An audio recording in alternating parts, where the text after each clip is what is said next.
Identical cousins. It's time for Must Have Seen TV, the podcast dedicated to the sitcoms of the 20th century.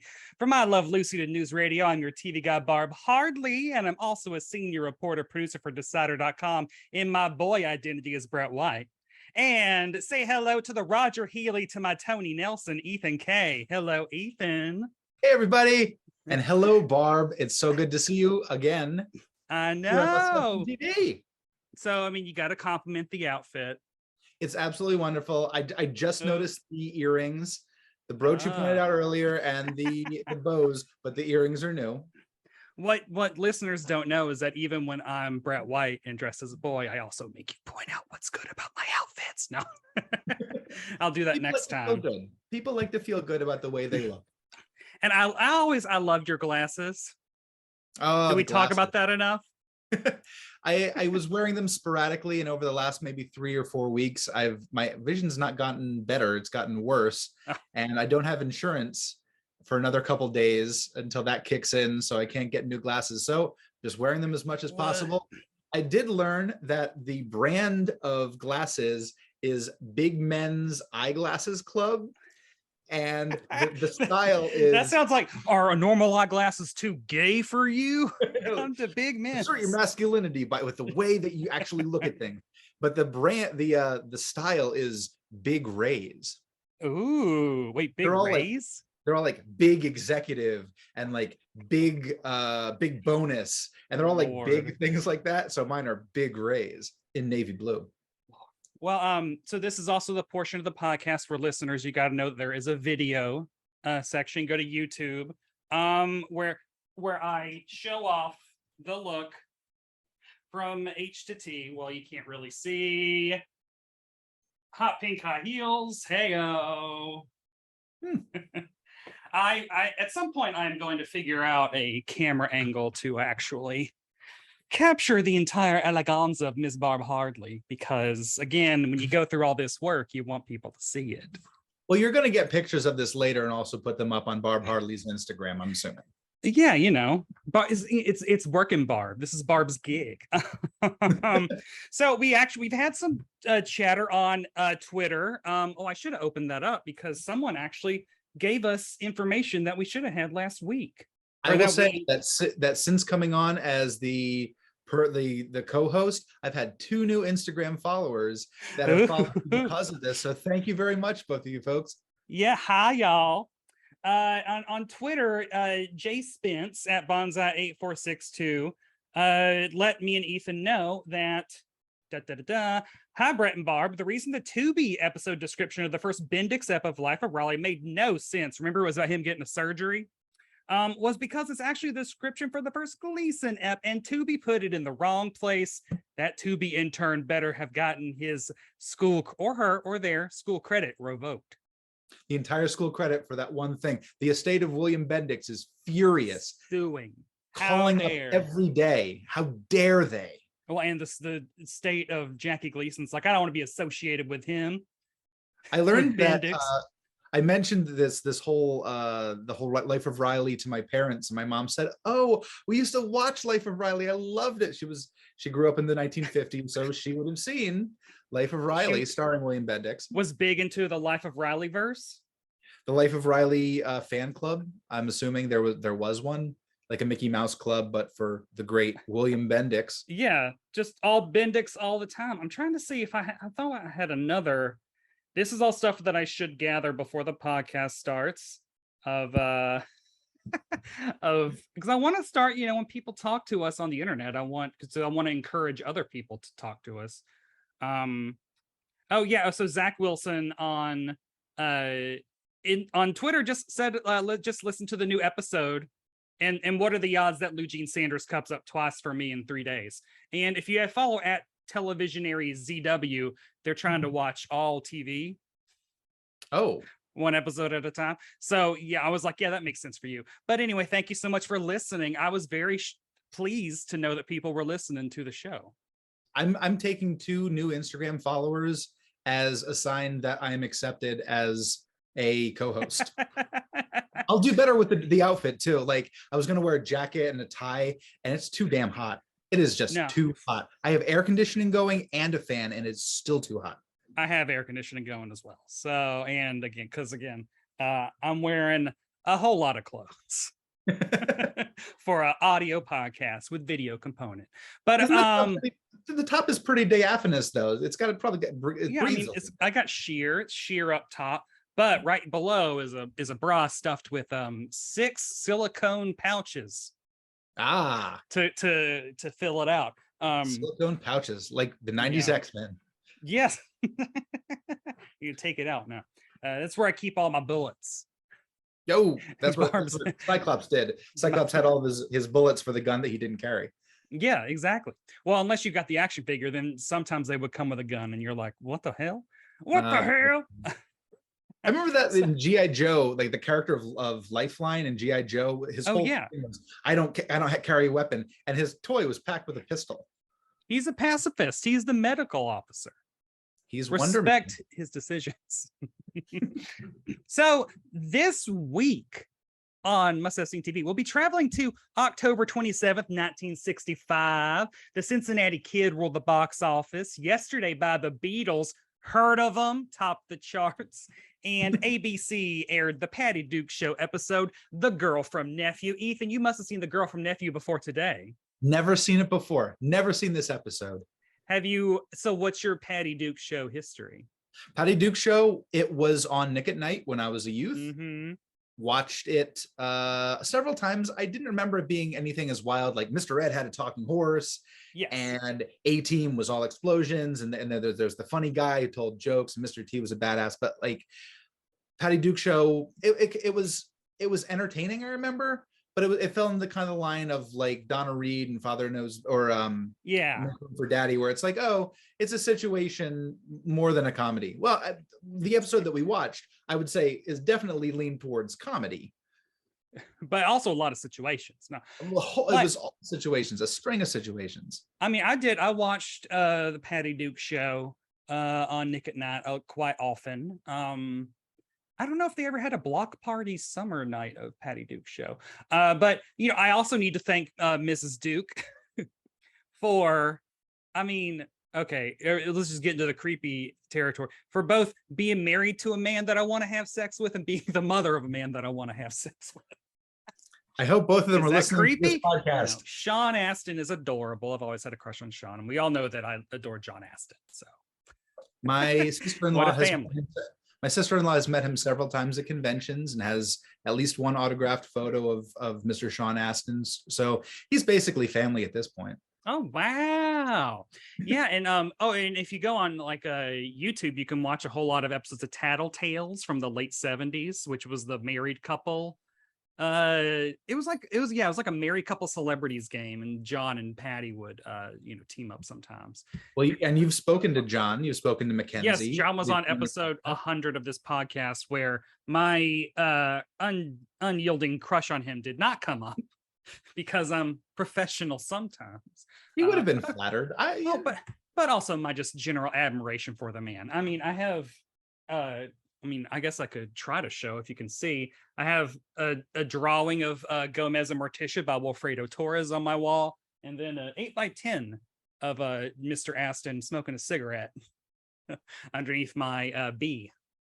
Real quick, since we are on video and showing off our background, this might be the only time I'm focused at this angle. I might turn it around again, but I have Jerry Colonna, Spike Jonze, and Jerry Colonna's Afra contract from the 1940s. Is that an eBay purchase? Yeah, all eBay purchases. The Spike Jonze was from an auction. They're all autographed.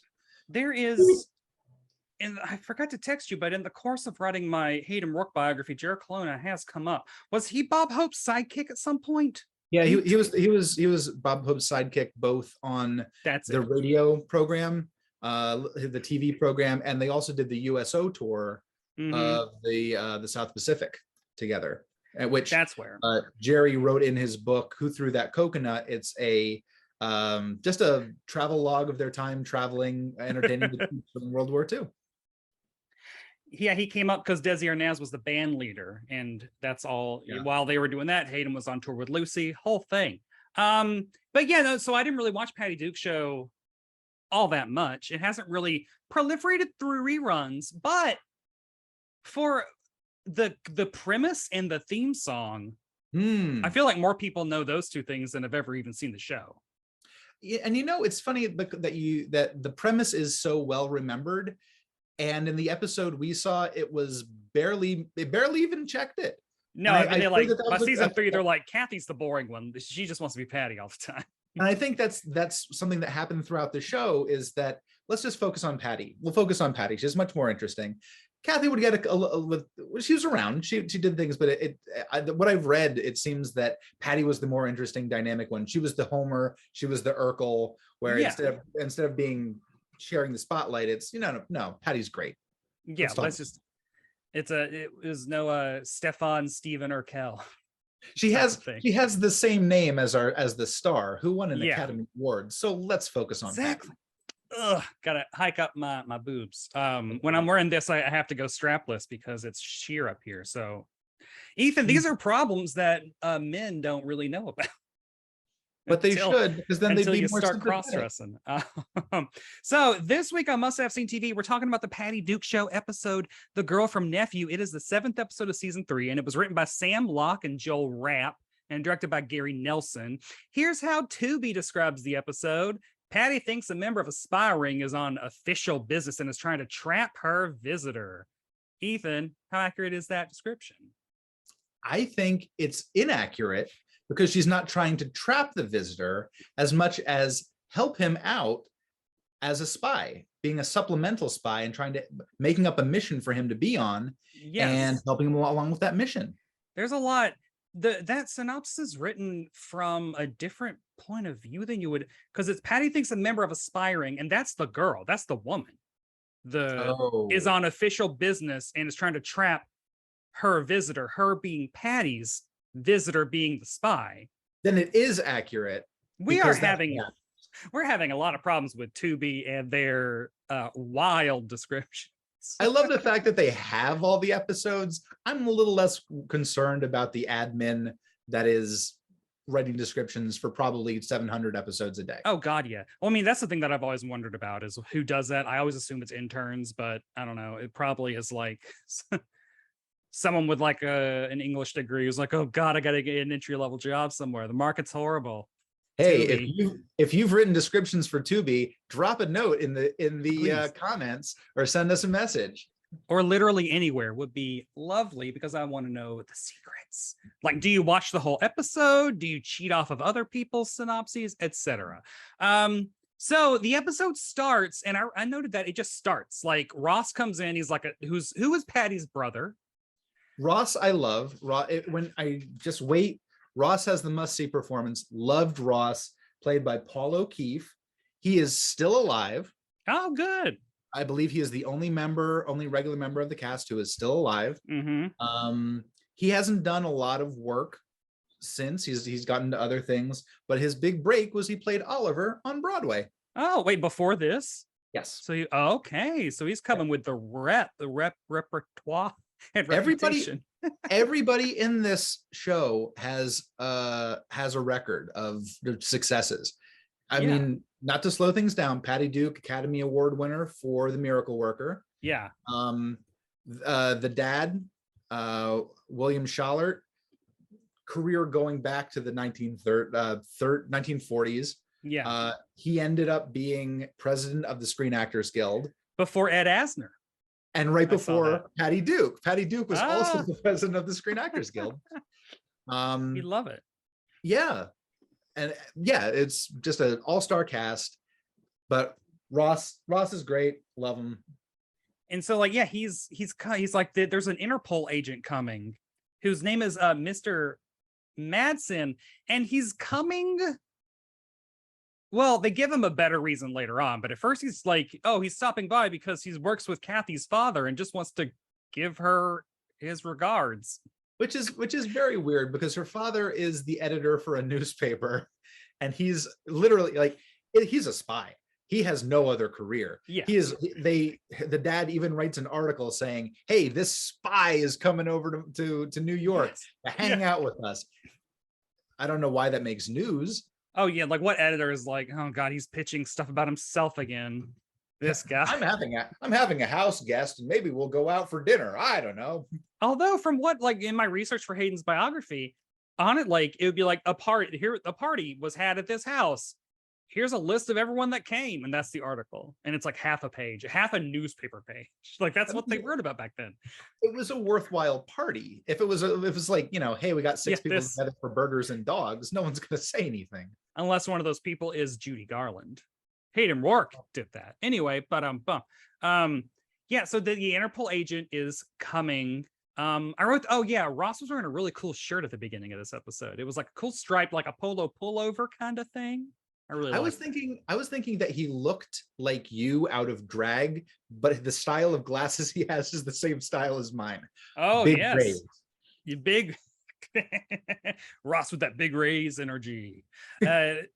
I need to get the big man's executive club sponsorship because I don't have insurance to get new frames. Yeah, that's the whole scam you're running here. I'm gonna get a regular gig so that you can then get those ad dollars. Get those sponsorships. So what when David shows up, so the David Madsen is the spy. David Madsen, played by Murray Rose, a sometimes actor, but more famous for being a 3-time Olympic medalist in swimming. Oh, okay. You can tell that he is long and lean. Tall. Yeah, Dorito shape, the V shape. Mighty Oak. But also he's got a severe look. I wrote like later on, he looks like Cillian Murphy or whatever. He's got like really sharp cheekbones. He's mid 60s, early 60s, straight cut, attractive. Yeah, they made sure. Super blonde, tan, never had a pimple. So like when he comes in, and of course Patty is just like hubba bubba bubba hubba bubba, super spy. Spies are real. He's a secret agent man, and she's like all taken into the fantasy, and he has to be like, James Bond has really just changed everything for like spies and our reputation. Like now everyone thinks that everyone's James Bond because like James Bond, what just happened? This is 1965. So there had been 3 James Bond movies out at that time, and Thunderball was being released, I want to say like 2 or 3 months later. Oh wow, yeah. So we're in the big. Well, also, and the name of the episode, the girl from Nephew, is a riff on the man from Uncle. And yeah, we'll get to the later on, but yeah, like the spy mania, Spy-fi. A lot of spy. Also, because Get Smart debuted this season. Yeah. So yeah, and Get Smart also starred William Schallert, Patty's dad. He did a string of episodes. Oh yeah, and he's one of those guys you've seen everywhere. That's his whole like look. He really has been around for a long time. The director also, the director, by the way, Gary Nelson directed Get Smart. Oh yeah, okay. He directed 14 episodes of Patty Duke, and he died 3 months ago. Oh no. Yeah, he died in May of this year. Oh man. So rest in peace. Sucks. And also we should say, so the show was created by Sidney Sheldon. And so I actually have, let me see, I have research and stuff because of my book. Let me see. Okay, so here is the section from my Hayden Rourke biography that has to do with the Patty Duke show. Because, yeah, so I'll just get into it. So, this is not Brett talking. Can you tell? Yeah, now I'm a man. With the I Dream of Jeannie pilot a go at Screen Gems, home of blondes with facial tics that can destroy worlds, Sheldon began the process of assembling his team. He had a head start because he'd already hired the entire writing staff himself. Sheldon was the primary writer for the Patty Duke show, having written a staggering 28 of season 1's 36 episodes. He had every intention of writing every episode of Jeannie as well, because as he put it, I had no idea that it couldn't be done, so I did it. And how did he do it? Well, Sheldon did hire a few writers for Patty Duke, including future Jeannie scribes Arnold Horowitz, Ray Singer, and Austin Irma Kalish. And since his old show shot in New York City, the Patty Duke show, and his new show is shooting in Hollywood, he used his weekly airplane rides to work on scripts for the Patty Duke show, and then spent his time on ground in California concerned with Jeannie. What in the world, Sidney Sheldon? There's really great stories as to why they shot in New York. They were trying to shoot in California. They shot the pilot out there. Patty Duke was 16 years old. Mhm. She did not want to fly back and forth from New York to LA because she lived in New York. Understandable. Before, I mean, this is something I just read on Wikipedia, is before the show, they had an idea for the show. She lived with Sidney Sheldon for a week, lived with his family for a week, just to get her like, just so Sidney could say, you know, this is who I'm working with, this is what her Yeah. personality was like. And he kind of discovered that she had these two personalities, one that's very manic and the other one that's very depressive. You can see where this is going. Yeah. And the two different characters. Later, she was diagnosed with bipolar disorder, wrote a book about it, started a foundation, and became a very active vocal mental health supporter. Yes. But the whole point was that she didn't want to fly back and forth. So all those shots of New York City that could have been shot on a soundstage were shot in New York. Yeah, and Brooklyn. they look it too. Like it really does feel like we are out. Like it's really great. It's really a lovely little sequence. And if you watch something like, I remember a couple years ago, we watched the Andy Griffith Show, which really was filmed on a set. Yeah, you can tell the difference between a real exterior and set exterior. That sunlight, you can't beat that natural sun. It was great. So eventually, when they said the show should move to California, the last couple episodes were shot in California. She made the trip, and then they just said, we don't want to keep going with the show if we're going to be traveling to California. So that's why the show ended after 3 seasons. But it did make it past 100 episodes, which is crazy. It aired. They shot 105 episodes, but only aired 104, and I can't seem to find, like, I want to look to see what that missing episode is. Interesting. A mystery for us to solve. So the spy, we'll just call him the spy. I don't know. He's like, well, hello, Kathy. I have a gift from Daddy. And he bends down and gives her a kiss, which is just weird. It's the way people greet each other sometimes. How people were back then. Before COVID. Yeah. Oh, God. Yeah, because only up until recently, strange men were just kissing little girls on the mouth as gifts from Daddy. He wouldn't kiss her on the mouth. It was just he kissed her on like the cheek, right? It was like a little kiss her on the cheek. Yeah, it was weird. Oh, look, anytime an adult man you've never met bends down to kiss you, it is weird. And that is also Kathy's like only appearance in this episode. Oh yeah, no. She appears again at the very end of the episode when I was like, who is that other adult woman sitting in the living room? Oh no, that's Kathy. So I wish I could get some confirmation on this, because I'm just throwing out all this trivia. I just did a whole bunch of research for this. Kathy's hair is Patty Duke's real hair. Really? And Patty's hair is a wig or a hairpiece. Because it looks the reverse. Because Kathy's got some big hair. Kathy's hair was more subdued and more of a natural look, where Patty's was a little bit more styled. Yeah. So the styled one was apparently the hairpiece. So Patty is turning some looks in this episode because she comes downstairs and she's all of a sudden wearing a trench coat and sunglasses. She's got an accent. And I did right. She looks like a 30-year-old. Like she's dressed like a combination between Secret Squirrel and Morocco Mole. Yeah. Because she is fully enamored of the spy life. And so you see where the episode is going. Yes. Now then we get the theme song, and the theme is just iconic. It's one of those things that I saw when I was a little kid, and it still sticks with me to this day. Identical cousins. Like, yeah.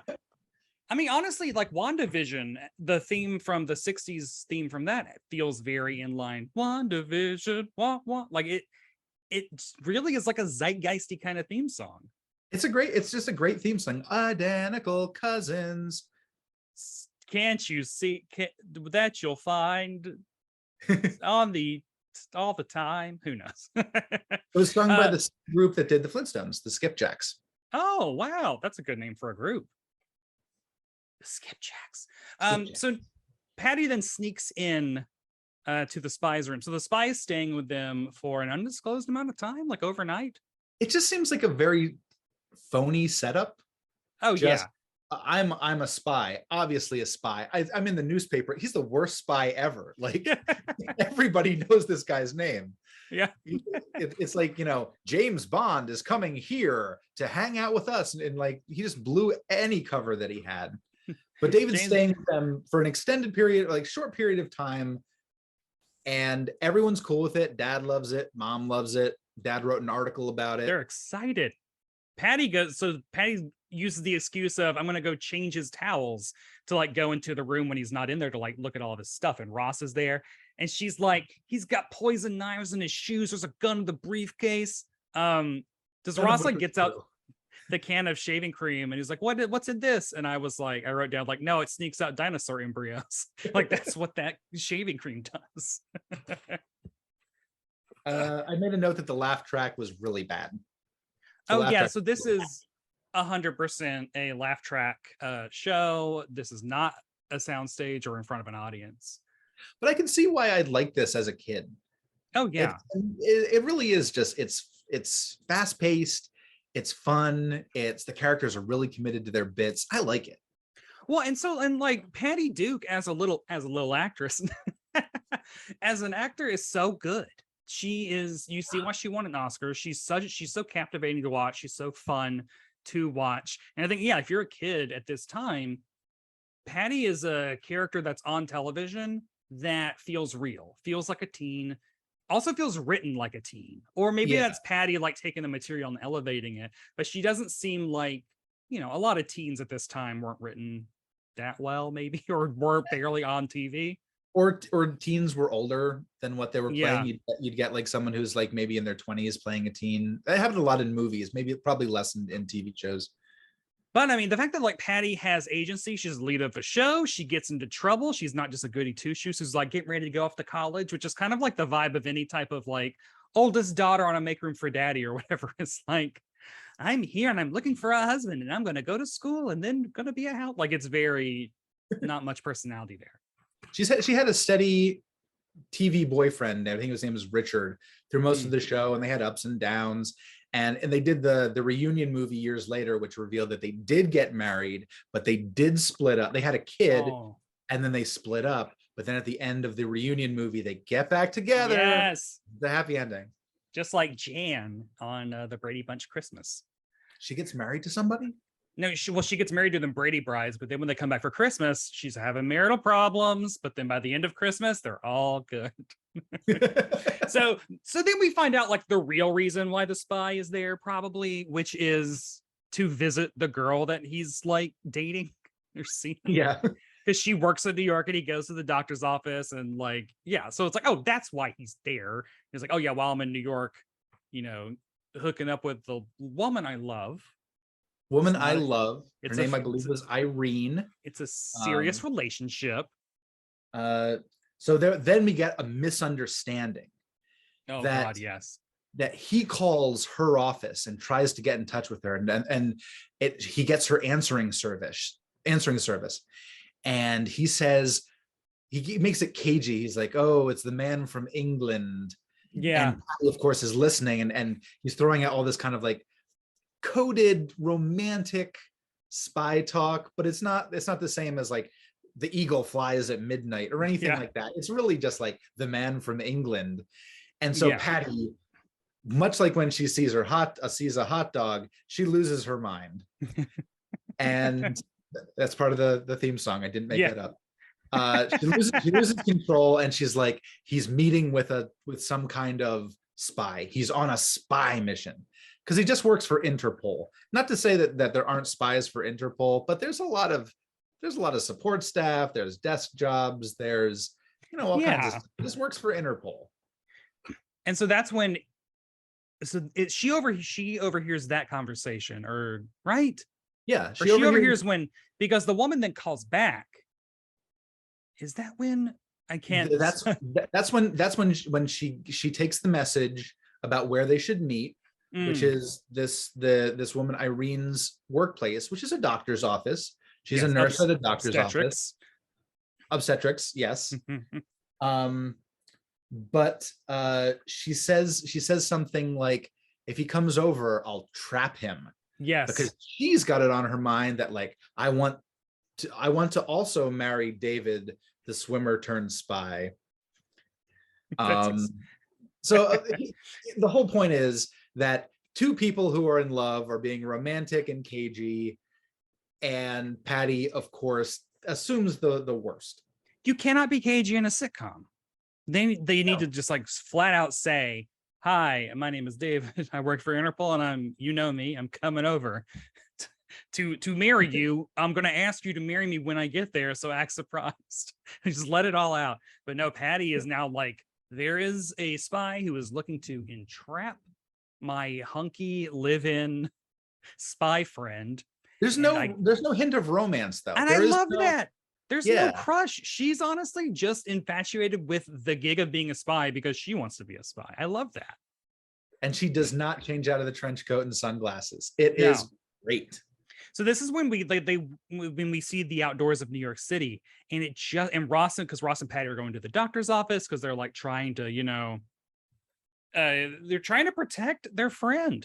And it's just really cool seeing like early 60s or mid 60s New York City. I just love that. It is wonderful. And it makes me think of like, those are the days when you could afford a giant house as a newspaper editor. Yeah, or you could live in Manhattan in a nice apartment. That was also, hey, wait, where do they live? Like they had to like they lived in Brooklyn. Oh, okay. Because I was like, did they get on like Metro North? No, Brooklyn. No, it's in the theme song. She lives in Brooklyn Heights. Oh, wow. Yeah. Jeez. Yeah, I So can't imagine having a house that big in Brooklyn now. So they go to the doctor's office, and they try to be sneaky. They sneak in. Doesn't work. They're doing the whole behind the newspaper thing. Classic. And David shows up. David shows up with a message. when they get caught and they're like, "Oh, Ross was he's here to get a checkup." And it's like, well, it's obstetrics. So I don't think it's a good Ross. gag. Yeah, it's really good. And Ross, to his credit, is just pushed around by everybody. Yeah. He's just like, yeah, I'll do whatever you want me to do. This is like the third season of it too, and he's like, I'm used to it. And this is the point. This is the point during my episode watching experience when Jane Seymour started trying to sell me a solitaire game. Did you get that commercial on Tubi? No, I think I just got a whole bunch of detergent ads. It was the CG dog is like selling Jane Seymour on Solitaire Grand Harvest, and I'm like, Jane Seymour, why are you doing an ad for Solitaire with a CG dog? Why did Orson Welles do Transformers the movie? Oh, you don't know. And then right after that was a Proactive commercial, which just made me think like, Tubi, what are your demographics here? Because you just advertised the over 70 set and then the under 15 set. They're covering all their bases, but nothing in the middle. No, the people with the actual money to like buy things and make decisions, they're just like, no, we are specifically, you know who likes watching Patty Duke on Tubi? Great grandparents and their great grandchild. Like that's the audience. So now we're back at the show and they're trailing him. Good old fashioned trailing. And this stop by. Did you see the store they stopped by? Tiffany and Company. Tiffany Company. Tiffany and Company. Oh. So they probably just found a storefront and just wrote the words Tiffany and Company. So they're doing that whole breakfast at Tiffany's kind of like, oh, we're looking through the window at Tiffany's kind of things. Yeah, and there's a moment where they can't see, and so they like to get closer, they go and jump on a parcel delivery truck and are like peeking around, and then wouldn't you know it, the parcel delivery truck takes off. Or they have there's a lot like do you wonder how long it took them to film stuff like that? Because that's a bit of business. Like they're outside, they're involving a car, there's a lot going on. That was probably a full day shoot in New York of just the outside. Yeah. And they did a lot of takes. They wanted to get like you said, Patty Duke has so much business in this. She's the main character. She's two main characters. Yeah. She's in virtually every scene. I wrote she's having a blast. Like it looks like she's just having the time of her life. Everyone looks like they're having a good time. It looks like it was probably a very lovely set. I don't know anything about that. I do know where Sidney Sheldon keeps his personal archives, so I could, I could get some documents. Now the show was also created by William Asher. Oh, that is the Bewitched, and this is he directed 110 of the 179 I Love Lucy episodes. Yes, yeah. So this is where the bad blood between Jeannie and Bewitched is born, because so you'll have to read the book whenever it happens. If you're a publisher or an agent, please, dear God, get in touch with me. Or if you know any publishers or agents, please, dear God, get in touch with me. Because I've actually done a lot of research on the origins of Jeannie and the weird feud between Sidney Sheldon and William Asher. Shockingly, they both remember everything differently. Very Rashomon. But so from Sidney Sheldon's point of view, Screen Gems called him and was like, hey, Patty Duke's great. We have this show Bewitched. Do you want to do another show? Do you want to? He's like, I have an idea for a genie, and they're like, okay, cool. William Asher then was very angry that Sidney Sheldon didn't run that by him first. And I also have disproven the notion that I Dream of Jeannie was a ripoff of Bewitched, because they shot the pilot for Jeannie when I think only 2 episodes of Bewitched had aired. So if you're accusing them of stealing from Bewitched, they didn't have a lot to steal from. The premises are the same, but I also note that what else started this year? My Mother the Car, Ghost of Mrs. Muir comes out a couple years later. It's it's not that original of a premise. This is the season where Munsters, Addams Family, just witches and haunted cars and Nazi POW camps are just all over television. I can only think of one Nazi POW camp sitcom. If you know more, Hogan's Heroes. Yeah, but was there another one? You know what? I'm sure they've tried. Was there a off of Hogan's Heroes? I would love to do Hogan's Heroes at some point, because that is a show with a lot of drama. I've seen autofocus. I've seen autofocus. Friends, go see autofocus. Yeah, and then come back later. So they're trailing him. So then he takes her to eat at Janos, a Hungarian restaurant, Hungarian New York restaurant. And so they, of course, Patty's going in. She shoves Ross no, don't come in. I'm going in solo. But she goes in, and they're what? They won't let. She needs an escort. Yeah, I don't think it was an escort as much as we don't see single person parties. So she runs out and grabs Ross. I love that Ross is just sitting there. Ross gets picked up so much he needs a handle. He's a prop. Everything's come on, Ross. Come here, Ross. He's at the whims of fate. And I love it because he's a likable character. He's just friendly. He's just did he ever get any lead episodes? That's what I want to know, but we'll see. He's still alive. Maybe he's listening to the podcast. Oh, please. Yeah, he has a Google alert set for Patty Duke. Paul O'Keefe. O'Keefe. They sit down, and then when the waiter comes, is what? Bring us 2 peanut butter and jelly sandwiches. This is a Hungarian restaurant. Bring us 2 Hungarian peanut butter and jelly sandwiches. Very good. Very good. I'm imagining it's just a lot of paprika. Yeah. I also love that the Hungarian wait staff are wearing these blousy silk shirts, which I guess is native to.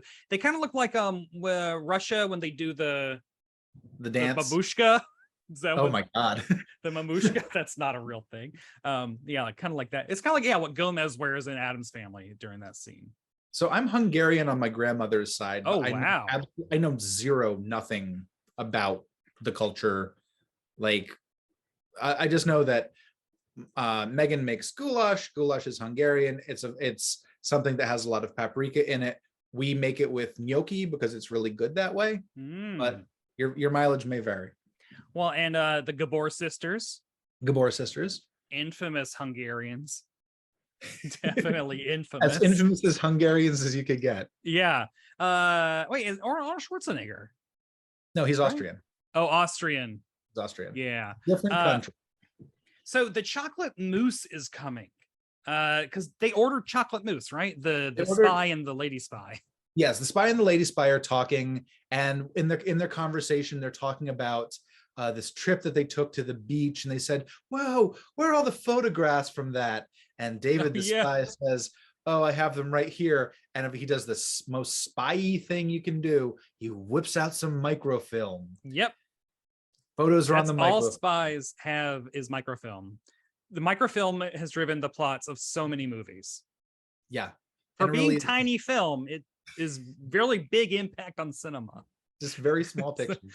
So we've introduced Chekhov's gun yes. to this. There's microfilm involved. Patty, Ross, still looking over giant menus at these two, and they order the chocolate. They order dessert, which is the chocolate mousse, Yes.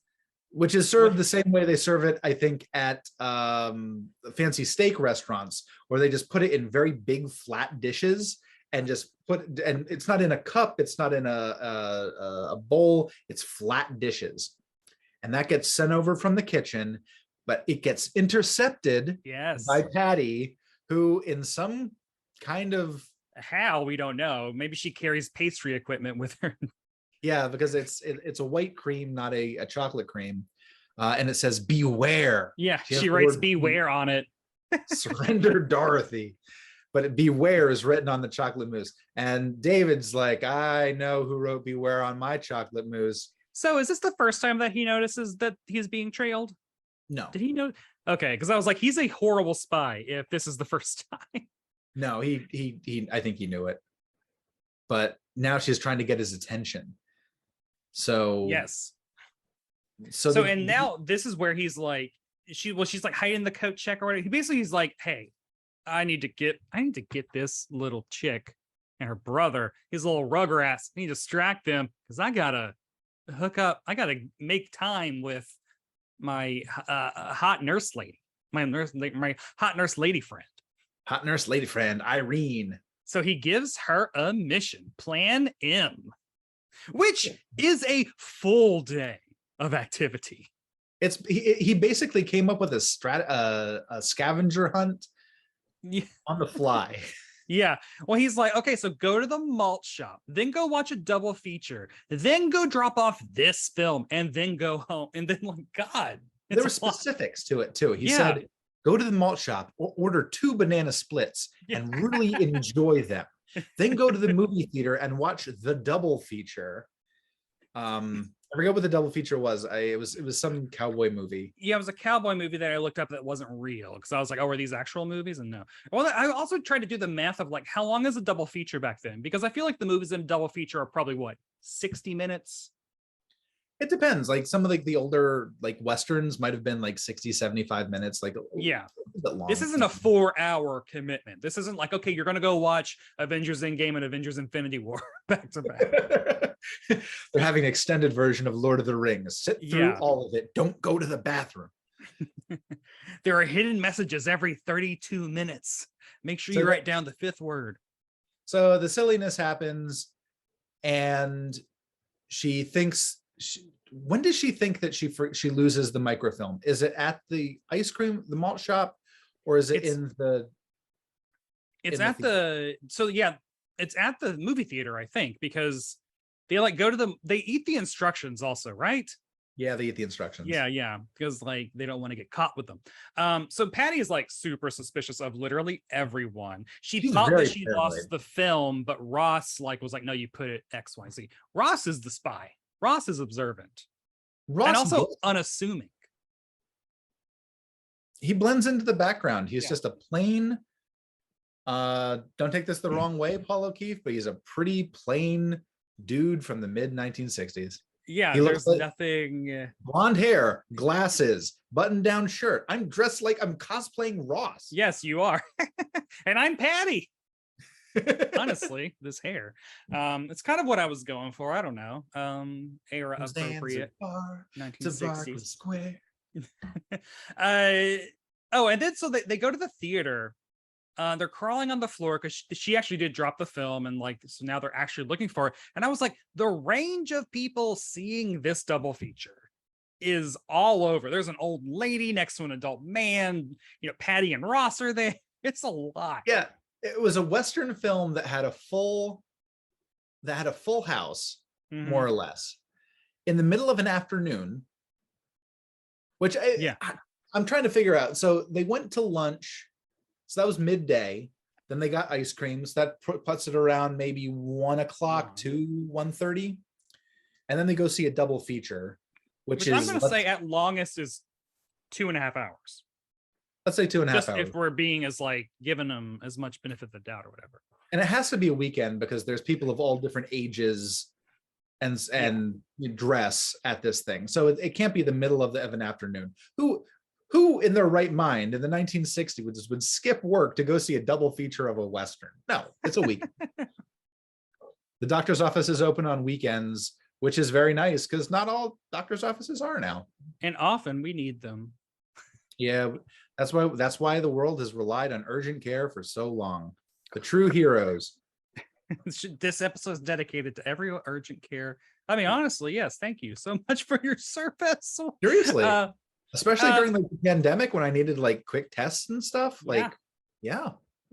So we get the gag of they rub up against an old lady on the floor. She thinks it's the guy next. She socks him with her purse. Then like the manager comes in to, do the like, what are you doing? And then like he doesn't question. He is like, he's buying the story hook line. He's like, turn the lights on. And she's like, what? Like, call the like he like doesn't he eventually call for the police? Like it's like everything is screaming and madness. Yeah, it's just a lot of shtick, but it's really amped up and it's fun. That's what I loved about it. It was a really fun moment where she's like, he says, I'm going to call the police. She's like, yes, call the police. Call the police. because she thinks that there's spy. She's very paranoid. Yeah. And thinks that police are the ones who are going to sort things out because they apparently have a line to the Interpol. I don't know what's going through Patty Duke's head, but there is a lot of antics, and at the end of the day, they all end up back in Brooklyn Heights in their gigantic house. Like this house makes the house from Home Alone look like a tin can. It is so big for a newspaper, especially for being in Brooklyn Heights. Like it's like some Long Island realness. Like that's what I thought. Like, did they get on the Long Island Railroad? But yeah, no, it is a Brooklyn beautiful house. And this is where we find out that he proposed. Our spy daddy proposed. Yes, the spy and the nurse are gonna make some really attractive children. They're gonna thunderball. Yes. So then Patty comes with the police. Because she just has she can't mind her own business. This is the climax of the whole film is the reveal that she is not an enemy spy, that the two of them are engaged. David, the spy, takes the cop to the side and he's like, look, it's a misunderstanding. You don't really hear what he says, but he doesn't really say, I am actually a spy. But let's not worry about it. It's not relevant. Get out of here. Well, what's also funny is they never tell Patty that, like, because like she basically at the end of it when they're leaving, Patty like looks at the wife of the the now fiance, and she's like, yeah, some of us have it, some of us don't when it comes to being a spy. It's like, damn, Patty, ice cold. She's great. I love that. She's absolutely wonderful. Like I have never seen her in anything else, and she worked consistently up until her death, and she's just great. Yeah, I've seen so recently I've seen 2 other episodes of Patty Duke Show. I've seen the one with Paul Lynde, which is like an early episode. It was like the second or third episode. Yeah. So I've seen that one, and then I've also seen there's a Christmas episode where Kathy's dad, who's a spy, really a spy, is coming home, but like he can't make it, and so like there's a lot of more spy shenanigans in that one as well. Spies so it is big. It's weird that is a running subplot of the Patty Duke Show, is like, oh, also we have a spy element. I would love that, just to have a regular, just plain old TV show, and randomly the spy shows up and the spy does some spy stuff. Yeah. it reminds me, there's a Bollywood movie called Andas Apna Apna, where it's a romance. It's two guys chasing the same girls, two poor guys chasing the same rich girl. It's fun. They do some shtick, they do some antics, and randomly Crime Master Go-Go shows up. And it's a guy in a cape and a black suit with sunglasses, and he steals people's bikes. It is brilliant. I love it. And Crime Master Go-Go is played by the same guy who plays Mola Ram in Indiana Jones and the Temple of Doom. But it's this great film where you have this, they're on a bus, they're telling jokes, they're singing songs, and like all of a sudden, Crime Master Go-Go shows up and he steals someone's bike. Gotta love it. Yeah, I mean, they uncles and aunts, like that's a good reason for them to come on the show, is because they bring a whole genre with them.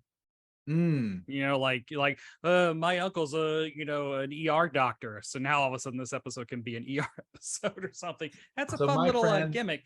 My friend is a Interpol agent.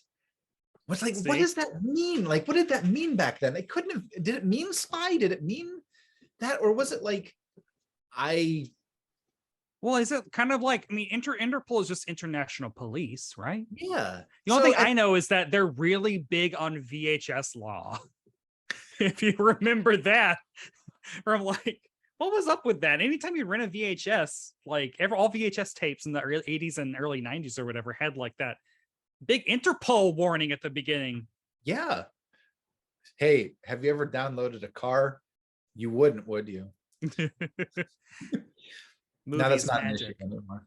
But it kind of threw me just that knowing that Interpol is what it is not MI6. It is not a secret organization. I'm sure there are people who work undercover, but at the same time, it's not, you don't go into work and everybody's in a trench coat and sunglasses and not telling each other their real names. Yeah, it's not Archer. It's an office like any other office. That's why Patty's going to be very disappointed, because she's going to stick to this CIA track. That's what the reunion movie is. She's all of a sudden a spy. She's the Cold War, right? Wouldn't that be great if like Atomic Blonde actually was a Patty Duke episode originally? Just imagine a sitcom, just like a random sitcom, and that they do a reunion show and suddenly it's a completely different show. It's like, let's do a Cheers reunion, and suddenly everyone in Cheers is like, we're in the mortician business and we steal people's rings. Have you seen the Brady's? No. The hour-long drama? No. We have to do it. Marcia gets a drinking problem. Bobby is in a wheelchair. I think Greg runs for, the dad runs for office. It is wild. What? So yeah, it ran for half a season. And I have it. I have it right here. It's my. It was an hour long. It was an hour long drama, because like 30 something was big at that time, and the Very Brady Christmas was a big hit, and so they were like, "Hey, let's meld the two," and because people want to see those Brady kids as average looking adults. Real except teens, for Marcia, who was always beautiful. Real teens with real problems. The old Stan Lee way of doing it. It's just wild. It's so great. But yeah. That is the Patty Duke show. Do you have ready for some must-have facts? Yeah. About this little episode? I don't got many, because hey, it wasn't in the top 30 this season. It was not. It was the seventh episode of the third season, so it had gotten 2 seasons behind it. It might have been slowing down a little bit. IMDb rated this one a little lower than the earlier episodes in the season. Come on, I think it was good. The top 5 TV shows around this week were number 5, Bewitched, 4, Get Smart, 3, The Andy Griffith Show, 2, Gomer Pyle USMC, and number 1, everyone's favorite 1960s television show, Bonanza. Westerns were big. You could not, when Bonanza, Gunsmoke, any of those shows, as a kid, you could not pay me. Well, also, I didn't really have a concept of money then, so that you could not give me X-Men action figures to watch an episode of Gunsmoke or Bonanza when I was a kid. And when I would go over to my granny's house, that is what was on. She loved her old westerns. But you can pay other people to do it. Anytime you're doing research into any of these actors or actresses, everybody has multiple episodes of these Western shows, and there were so many of them. There were dozens of titles that ran wild. for hundreds of episodes. Like 20 years or something, like wild. I don't know, maybe we should do a Western month or something. Is there a funny Western? Well, F-Troop, which I would love to do. I mean, is it streaming anywhere? No, but you can buy it on iTunes, and I have bought. I bought the Paul Lynde guest where he plays a Mountie. Oh, but yeah, no, my love of Ken Berry, Larry Storch just passed. And I loved Larry Storch on F-Troop when I was a kid. He was my point of reference character. I really related to Agar. I only remember seeing one F-Troop episode, and that was when I was homesick when I was a little older. So it was when I'd normally be in school. It wasn't just the normal Nick at Night, like 6 o'clock to 11 o'clock or whatever. It was, I want to say, like 1 o'clock in the afternoon. And the only reason I saw it was because I was homesick that day. Yeah, so I think it was a TV Land show. So that's where I mostly watched it, I think. It might have been on Nick at Night as well. But it was only 2 seasons. The first one in black and white, second in color, and then done. Really sad. Well, so the ABC Wednesday night lineup that this aired as part of started with, like, I don't know, season 87 of The Adventures of Ozzie and Harriet. Like, Jesus, that was still on. Then the Patty Duke Show, then Gidget. And honestly, I can't think of a better hour of synergy television than Patty Duke Show and Gidget. Like, that is good. Go back and listen to the Gidget episode that we did a while ago with Rob Stern and Meredith Hackman. It's very fun. Oh, they're wonderful. And very weirdly progressive. It was really a surprising episode. So then the Big Valley, which I think was a drama, Western. It was a Western. And then closing out the night to tie back to Spy Mania was Amos Burke's Secret Agent, which was retitled from Burke's Law. So seasons 1 and 2, it's Burke's Law. And then they're like, man, spies. Now all of a sudden, Amos Burke's Secret Agent did not last. No, canceled. But hey, it lasted 3 seasons. Well, the first 2 as just a normal lawyer show, or a cop show, I guess, and then he became a spy. Now he's a secret agent. Love that. And was Angus Burke a real person? Amos Burke? No. Or is that a character? No, it was a character. Okay. Yeah. Who are you, Amos Burke? Amos Burke. Angus Burke. Is he a literary? The show starred Gene Barry. It's going to be Gary Barry. What? Gary Barry, captain of the Los Angeles Police Homicide Division. He was chauffeured around to solve crimes in a 1962 Rolls-Royce Silver Cloud 2, complete with early car phone. So that's the gimmick. That's a police fantasy right there. Is that we are important enough for us to be chauffeured around in Rolls Royces? Yeah, and people are tuning in to see that car phone. I mean, I remember I was obsessed with Dick Tracy just because he had a wristwatch that was a phone. And now my mom has a wristwatch that's a phone, and she can't even use it very well. Things aren't as good as we thought. But you can't make a phone call from the Apple Watch. I know you've tried. On IMDb, 30 users rated this a 7.6. Higher, lower? Is that accurate? What do you think? I think it's very accurate. I do, without seeing the rest of the season, I know that they started high in season 3, and this is the episode they started to drop in IMDb ratings. Not to say that, ratings at the time might have said something different. IMDb ratings kind of hit this episode as a little bit of a downturn. Yeah, I would give this a 7.6 is fine for me. I think that's about right. It was very enjoyable. It was light comedy. I wasn't rolling on the ground laughing. No ROF.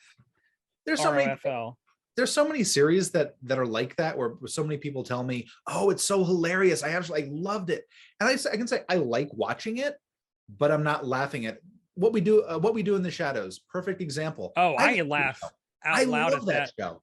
I think it's great. Like everything about it, the special effects, the acting, the jokes, but it's not something I can sit there and just acknowledge that, oh, that was a joke and that was a good joke, without it hitting me emotionally where I'm like, oh, that's me. That it gets me every time.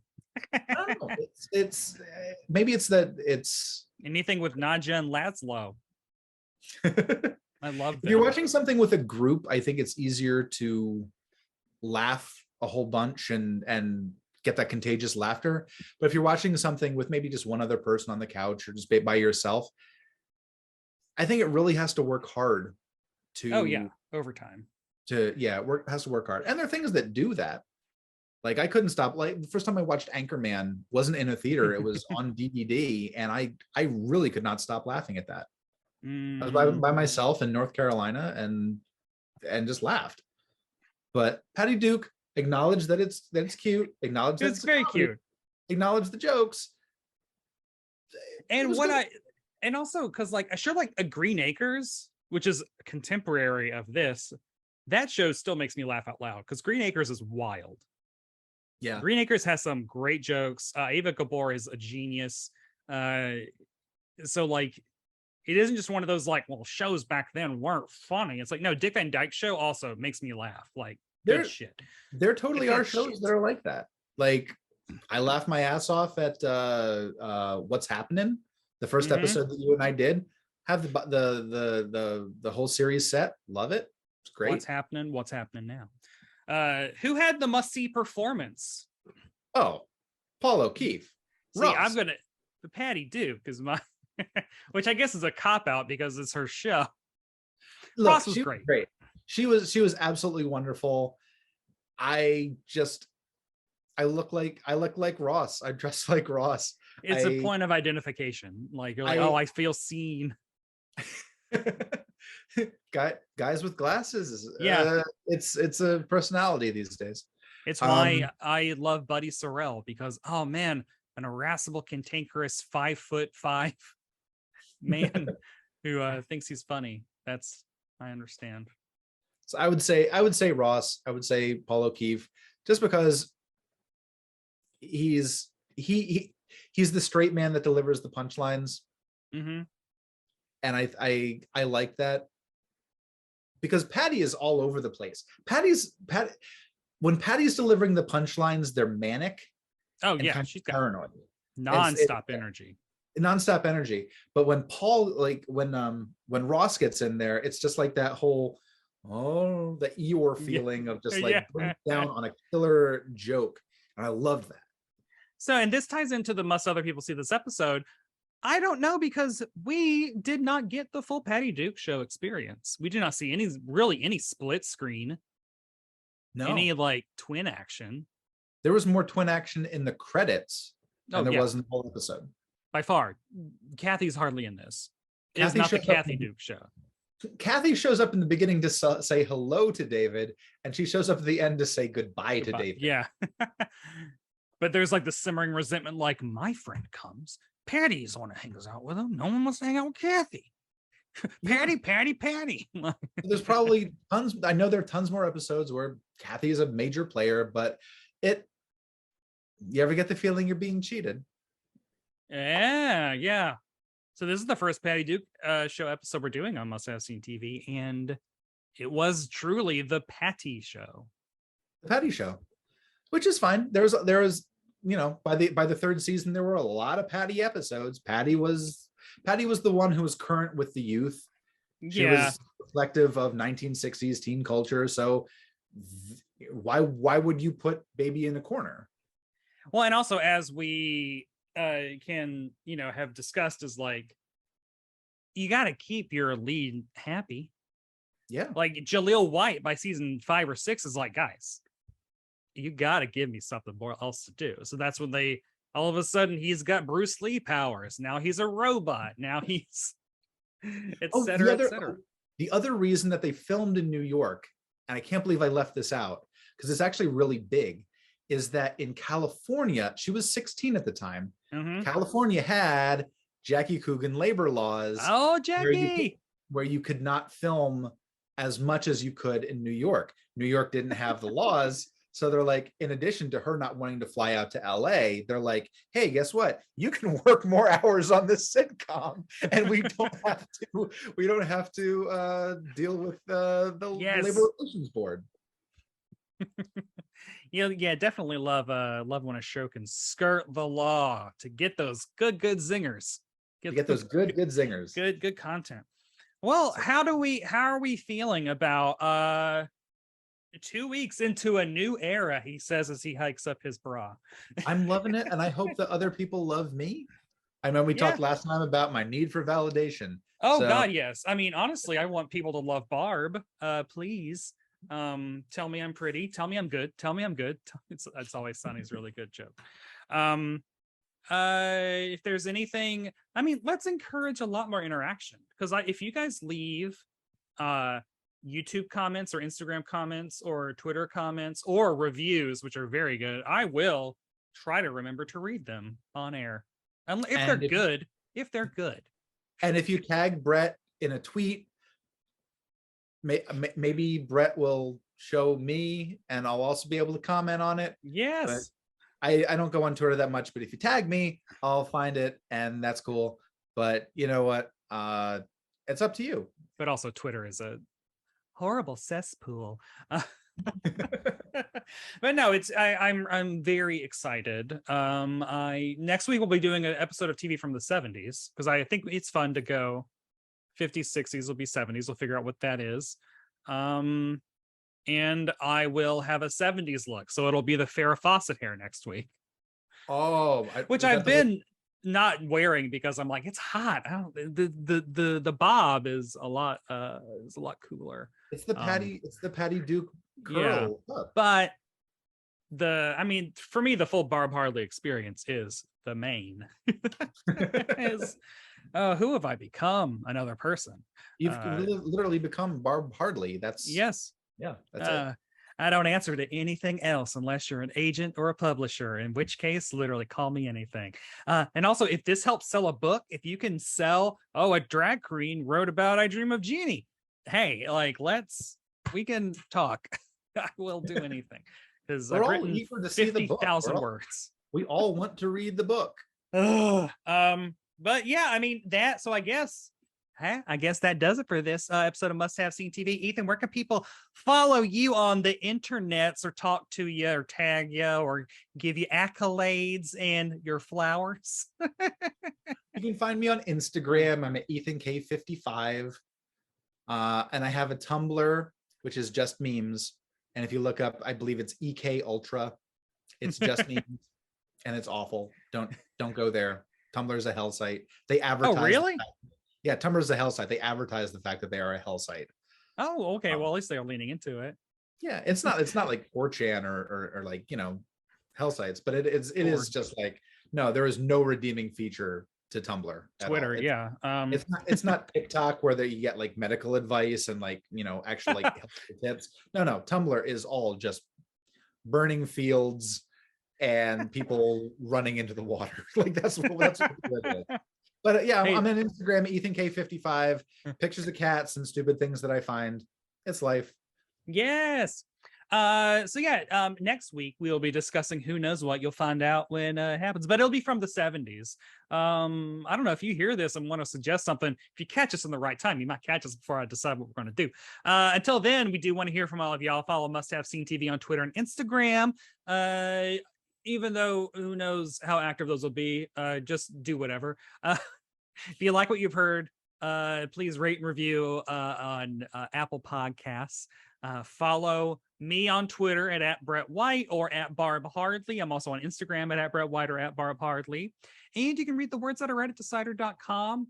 Thanks to Acast for hosting all of the shenanigans. And I guess also thanks to YouTube for hosting a video, but also like, YouTube, you got enough going. You don't need any of credit from me. Thanks to all y'all for listening. It's for some of y'all for watching. Hopefully our pretty mugs kept you entertained or feeling less alone. Yeah, we've tapped into that global neighborhood that Epcot Center promised us. Yeah, so I will see y'all next time on Must Have Seen TV, baby. Wait, mwah. That I can't blow a kiss.